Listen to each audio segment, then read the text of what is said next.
안녕하세요. 클린 코스메티컬 매드라인 R&D 디렉터 닥터팍입니다. 팍팍사이 화장품 성분풀이 이번 시간에는 건조한 날씨에 빼놓을 수 없는 필수적이고 대표적인 보습 성분에 대해서 알아보려고 합니다.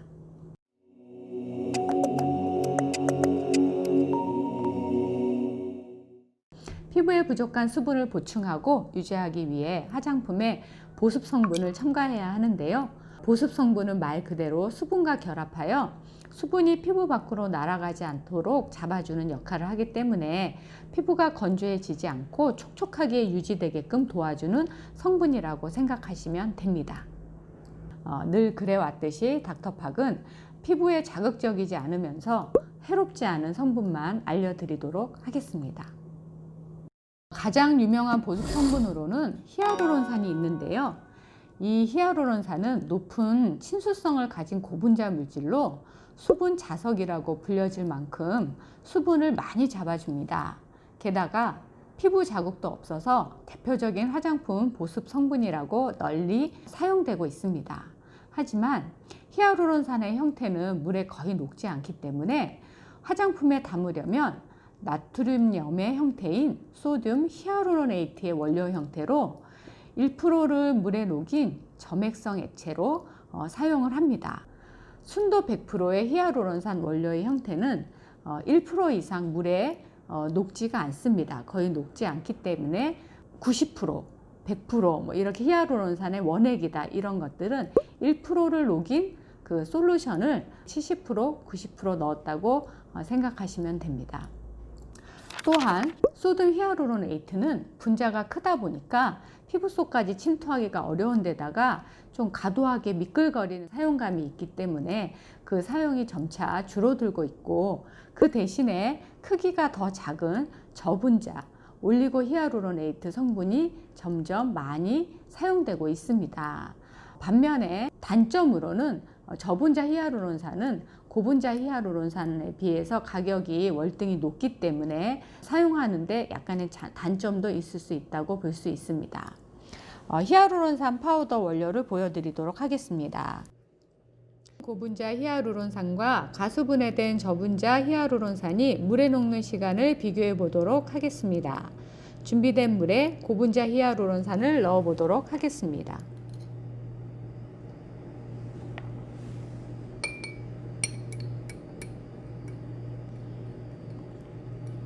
자, 한참 저어도 녹지 않는 것이 보이시죠? 그래서 이 히알루론산 소량 1%짜리 솔루션을 풀 때에도 실제 제조 시간에서는 제조 과정에서는 교반기를 이용해서 1시간 이상 충분히 풀어줘야 완전히 녹는 것을 확인할 수 있습니다. 이렇게 덩어리가 져 있는데 이것이 1시간 이상 충분히 교반기를 이용해서 풀어주게 되면 이렇게 맑은 투명의 점액성 용액이 됩니다. 가수분해된 저분자 히알루론산 파우더를 녹여보도록 하겠습니다.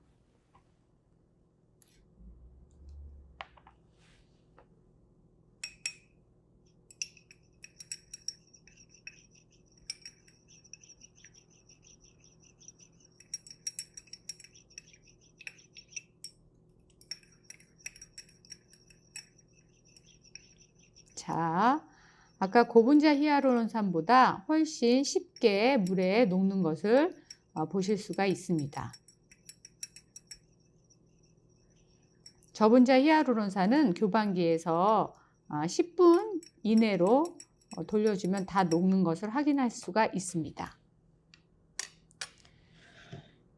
이것이 완전히 녹인 가수분해된 저분자 히알루론산 용액입니다. 두 번째 소개해드릴 성분은 부틸렌 글라이콜이라는 보습 성분입니다. 부틸렌 글라이콜은 사탕수수를 발효시켜서 만든 보습 성분으로서 유명한 보습 성분 중 하나인데요. 끈적이지 않은 사용감을 가지고 있어서 기초 화장품의 보습제로 많이 사용되고 있습니다. 부틸렌 글라이콜 보습 성분입니다. 열어서 내용물을 보도록 하겠습니다.